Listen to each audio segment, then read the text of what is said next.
हमें आजादी मिल गई, आजाद, हम आजाद हो गए।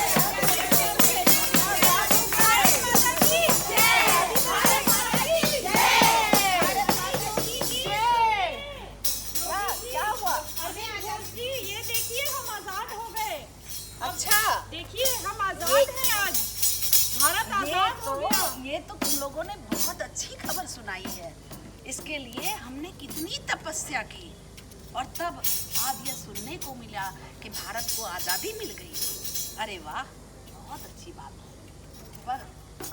पर क्या योगी जी?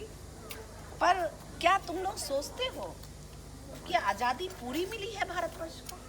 आपको क्या संदेह है? हम तो आजाद हो गए। हमने तो भेड़िया हैं 200 साल क्या अंग्रेज तो चले गए हैं, अब तो हम आजाद हैं। क्या आजादी का मतलब तुम लोग यही सोचते हो कि आजादी जो है सिर्फ शारीरिक होती है? और क्या होती है गुरुजी? हमें तो यही भौतिक मालूम है। आजादी ही तो होती है आजादी। आज देखिए सारी तरफ गुंजयमान हो रहा है आजादी का संगीत। पूरा देश खुशियां मना रहा है। पूरा देश भारत छोड़ के चले गए। साल की गुलामी से बिल्कुल, अंग्रेज तो भारत छोड़ करके चले गए, लेकिन योगी जी आप समझाइए ना। अंग्रेज तो चले गए भारत छोड़ करके। अब हम लोग वास्तव में आजाद हैं, पर शरीर से आजाद हैं। क्या अंग्रेजियत हमने छोड़ दी? क्या अंग्रेजियत की मानसिकता छोड़ दी? ये बताओ। शरीर से ही आजादी तो आजादी है, लेकिन मन में जो पाश्चात्य संस्कृति अंग्रेज घोल करके गए हैं, क्या उस मन को भी हमने आजाद महसूस कर लिया? आप ये कहना चाह रहे हैं कि जो पाश्चात्य संस्कृति हमने अपना रखी है आज भी, क्या उसी को आप कहना चाह रहे हैं कि वो आजादी में ही है? बिल्कुल, मन में हमारे अभी भी अंग्रेज शामिल हैं। याद है तुम लोगों को टॉमस रो ने क्वीन विक्टोरिया के सामने क्या कहा था? क्या कहा था? यह कहा था कि हम भारत देश को कभी भी गुलाम नहीं बना सकते। तब तक गुलाम नहीं बना सकते जब तक इस देश की भाषा और संस्कृति को हम खत्म न कर दें। तो देखा? हाँ, मानसिक बेड़ियां भी है जो हमारे मन में बिल्कुल, पड़ी है। असली बेड़िया मानसिक ही होती है। बेड़िया अगर मन की हो गई तो मन हमारा शत्रु बन जाता है, मन हमारा मित्र नहीं बनता। क्या तुम्हें पता है कि भारत ऋषियों मुनियों का देश था? पता है, ये जानकारी तो हमें मालूम है। हम तो आपस में क्यों, हम तो आजाद हैं भाइयों। क्या ये हमारा मन इस शरीर से भी ऊपर है? बिल्कुल, इस मानव के 3 शरीर हैं। एक तो तुम लोग जो देख रहे हो ये दृश्य जगत है, ये स्थूल शरीर है जो दिखता है, लेकिन हमारा मन दिखता है क्या? नहीं दिखता।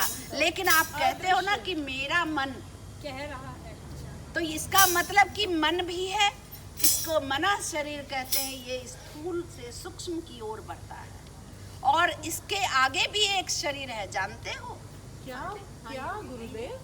सुना तो है योगी जी। एक आत्म शरीर होता है, कारण शरीर, और हम लोगों को उस आत्मा से भी आजादी चाहिए तो हमें बहुत कुछ करना पड़ेगा, क्योंकि मानसिक और आध्यात्मिक आजादी अभी भारतवर्ष को नहीं मिली है। अच्छा, क्या अभी हमें आजादी आध्यात्मिक और मानसिक रूप से नहीं मिली? नहीं मिली है। तात्पर्य ये है कि आप ये कहना चाहते हैं कि शरीर और मन अलग अलग है और हमें मन, वृत्ति, चित्त, बुद्धि से आत्मा की तरफ जाना है। बहुत बढ़िया, तब हमें आपने आजादी बहुत मिलेगी। अच्छी बात कही। आप मेरी बात समझ रहे हैं। इसका मतलब ये भी हुआ गुरुजी, मुझे तो समझ में आया है गुरुजी की बातों से कि हम शरीर से आजाद नहीं हुए हैं। शरीर से तो आजाद हम हो गए हैं, लेकिन मन अभी आजाद नहीं हुआ है। मन तो अभी वश में है अंग्रेजों के। जब हम अपनी मानसिकता को सुदृढ़ करेंगे तब हम असली आजादी को अनुभव कर सकते और हैं। जब हम अपनी भारतीय संस्कृति को आत्मसात कर लेंगे तभी हम आजाद हो पाएंगे। बिल्कुल। और भारतीय संस्कृति क्या थी, हम क्या थे, क्या हैं और क्या हो गए, ये आप लोगों ने गौर किया? हाँ गुरुजी, सुना है ना हमने अपने उपनिषदों में वसुधैव कुटुंबकम की हमारी महिमा रही है और हम उसी को हम भूल गए हैं। आपस में हम लड़ते झगड़ते रहते हैं। बिल्कुल, आज परिवार बटे हुए हैं, सास बहू ननद, पता नहीं किस किस चीज का झगड़ा चलता रहता है। समाज बटा हुआ है, धर्म और संप्रदाय, जाति, मतांतरों में हमारा भारतवर्ष बटा हुआ है। और दूसरी बात, हम उनकी वेशभूषा अपना लिए हैं, हम उनकी संस्कृति को अपना लिए हैं, हम हमेशा विदेशों की बातें करते हैं, लेकिन अपने भारतवर्ष का गौरव क्या हमारे बच्चे जानते हैं? तो इसका मतलब कि हमें बच्चों के मन से, अपने मन से भी मानसिक आज़ादी चाहिए। जिस दिन हमारा मन आज़ाद हो गया, उस दिन समझो कि हमारा भारतवर्ष आज़ाद हो गया। क्योंकि बिल्कुल, क्योंकि मन से ही बंधन है और मन से ही मुक्ति है। अब हमें आपकी बात समझ आ गई योगी जी। अब हम आगे इसी में आपका सहयोग करेंगे। बिल्कुल, आप हमारा भी सहयोग करें और हमारे राष्ट्र का भी करें। जिस दिन भारतवर्ष मानसिक रूप से आजाद हो जाएगा, उस दिन भारतवर्ष की आध्यात्मिक छवि उभर कर आएगी। ये हम कैसे कर सकते हैं गुरुदेव? हमें ऋषियों मुनियों के विषय में सोचना होगा कि वो लोग कैसे किए। हमारे कपिल मुनि थे, विश्वामित्र थे, वशिष्ठ थे, अगस्त्य थे, और ऐसा ही हमें बनना पड़ेगा।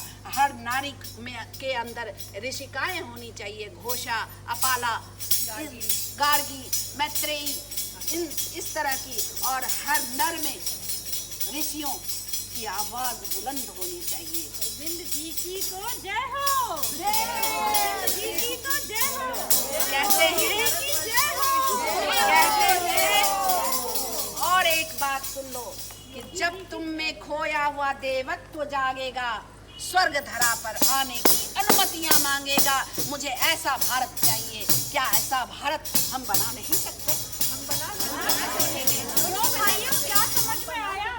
हम सब मिलकर बना सकते हैं। हम आज से ही प्रयास करेंगे। बिल्कुल, हम शिक्षक, हम प्रधानाचार्य, हम सारे कर्मचारी अपने शिक्षार्थियों को अगर इस तरह से सिखाएं तो हमारे शिक्षार्थी बहुत आगे बढ़ेंगे और हमारा भारतवर्ष जिस दिन आगे बढ़ गया, उस दिन पुनः विश्व गुरु का खिताब इसे मिल ही जाएगा। गुरु जी ने तो क्या ज्ञान दिया है। गुरु जी की जय हो। आज समझ में आया कि आजादी मानसिक है, आध्यात्मिक है। यानी कि भारतवर्ष की संपूर्ण आजादी तभी होगी जब यह भौतिक के साथ साथ मानसिक और आध्यात्मिक रूप से भी आजाद होगा। चलो, आज से हम कहते हैं कि हम अपने भारतवर्ष को ऐसा ही बनाएंगे ना दोस्तों? जरूर बनाएंगे। बिल्कुल, हर शिक्षालय से एक ही बात जाएगी। वंदे मातरम, वंदे मातरम, वंदे मातरम, वंदे मातरम, वंदे मातरम, वंदे मातरम।